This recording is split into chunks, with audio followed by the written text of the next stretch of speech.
Hello, hello, I'm Bella and welcome to my channel. Okay, so let's see what is in store for today. The sun with source.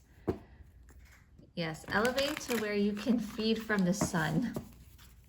I think that's where humanity is going towards as an evolutionary energetic stage, is that as we become more crystalline, we're gonna start absorbing the sun energy and eventually move away from food completely. Although that would probably happen like centuries down the line. But eventually we will get there, because some beings out there in the universe, that's all that they consume, is that their energy source is from source, is just pure energy. They don't need food in a sense. As we're talking about food, Jupiter, abundance. Yeah, I've just been hearing this a lot lately, especially for my own journey, just focusing more on nutrition and eating good food, like especially plants that absorb the sun energy, and you're ingesting that pure life force frequency. So eventually, yes, it seems like humans in the meantime are switching more towards plant-based diets to get away from animal-based, because I think I've talked about this in other videos, but it comes down to frequencies and energies. Animals are killed, and you can say you can do it humanely no matter what you say. They're probably still feeling fear at the time of death, and you're ingesting death energy. Or do you want to have that commune with spirit, with nature, and nature will offer its bounty to you? Yes, animals are part of nature as well, so it's like you can't deny people who want to have that experience. So it's a matter of accepting people who do have like an animal-based diet. So it's just a matter of acceptance that there are different ways of being, and just choosing how you want to be, especially if you're on a path of ascension and self-mastery where you want to hold higher frequencies and light codes. You want to have a pure diet. And then we have the 10th house with authority. So yeah, it's a journey. It is a journey. And this is what you're being perceived as. It's like with this wealth and abundance, you are seen as abundant. You are seen as taking the harder challenge, but you are just big and bold, like Jupiter here. Because the 10th house is how, not just your career, but it's how you're, perceived in a legacy sense. Like, what's your legacy? What are you leaving behind? What do people know you for? So people know you for this abundance energy, this wealth, this bigger than life energy here. Just be careful not to fall into indulgence. It's like you can't, how can I put this? Again, it's in moderation.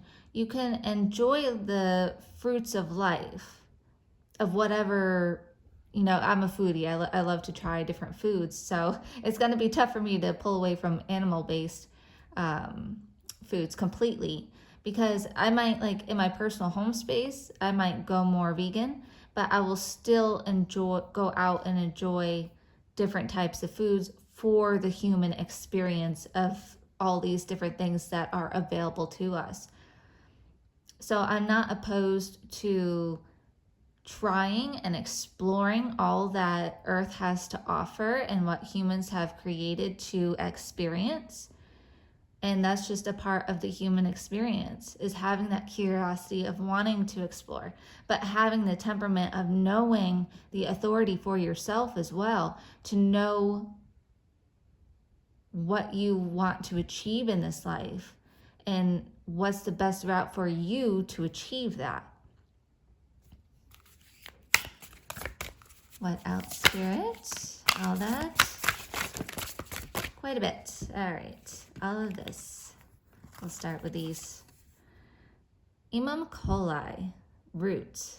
Yes, working with roots and foundations. Debilitated, discomfort. And the way to grow, like with roots here, like, you know, when roots grow and spread, it's a bit, you know, uncomfortable. They have to burrow their way deep into the ground and find that foundation so they can grow high. And that can be, that's like a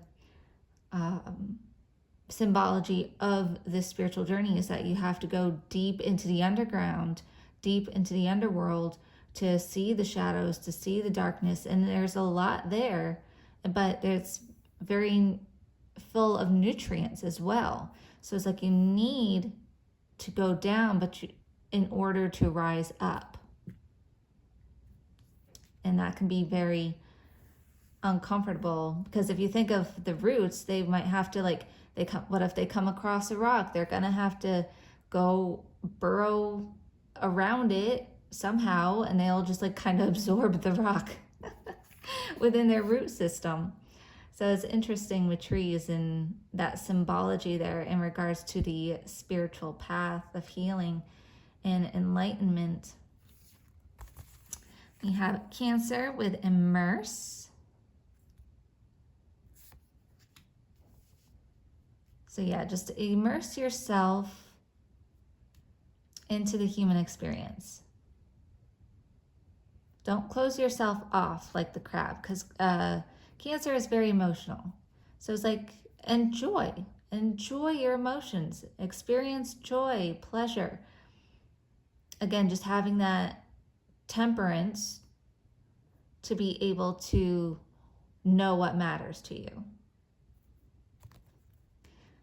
Aquarius with collaborate. Again, with Aquarius, I just think of unconventionality, partnership, especially here you see the two hands, just one cup pouring into another. So with collaborate, it's possible that, because I'm just feeling like relationship here is that maybe that's part of your life's mission, is just to focus on relationships.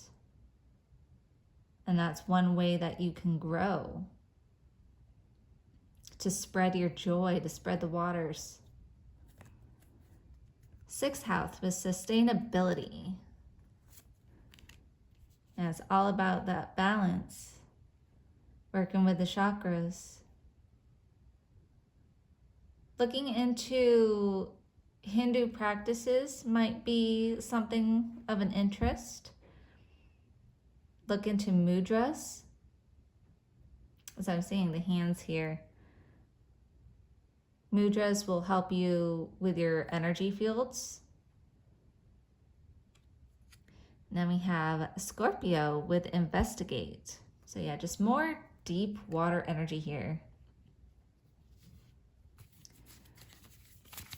See anything else? Yeah, don't be afraid to investigate and explore, especially if you're going down deep into your soul, into the darkness. Don't be afraid.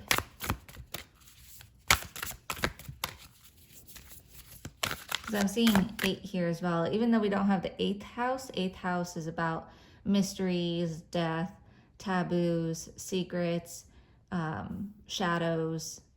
So it's appropriate that Scorpio, that number was with the Scorpio card here.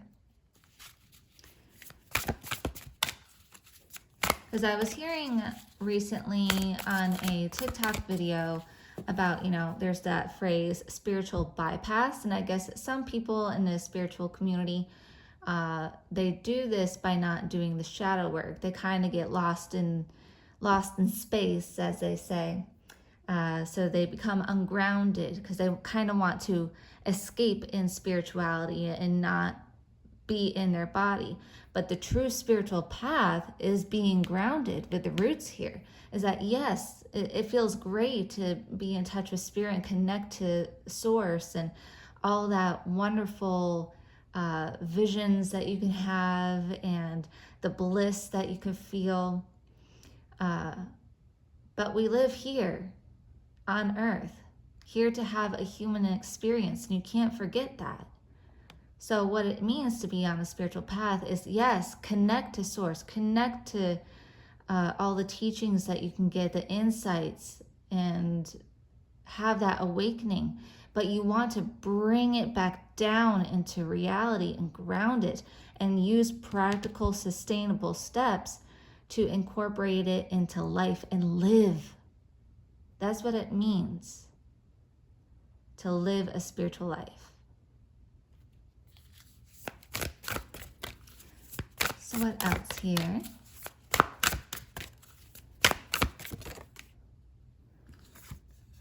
All right, we have Juno, partnership. I was mentioning partnership. I was feeling that with the Aquarius. So yes, partnerships, even romantic partnerships, is going to be a very important lesson for you in this lifetime.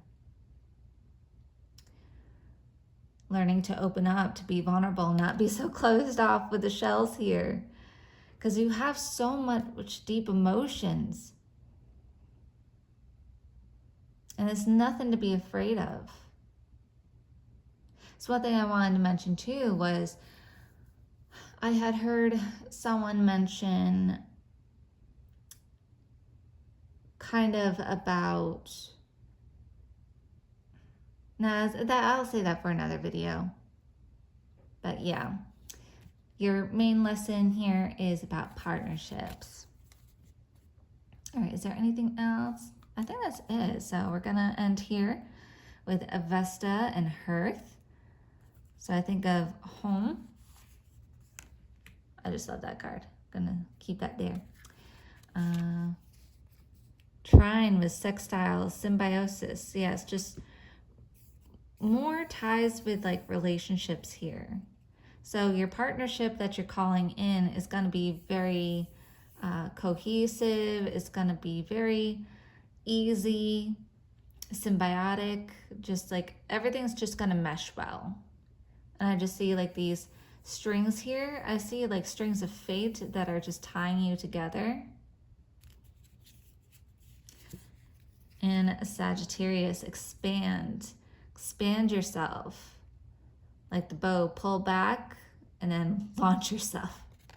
Launch yourself into the unknown, into the unknown, into the unknown. All right, that's your message today.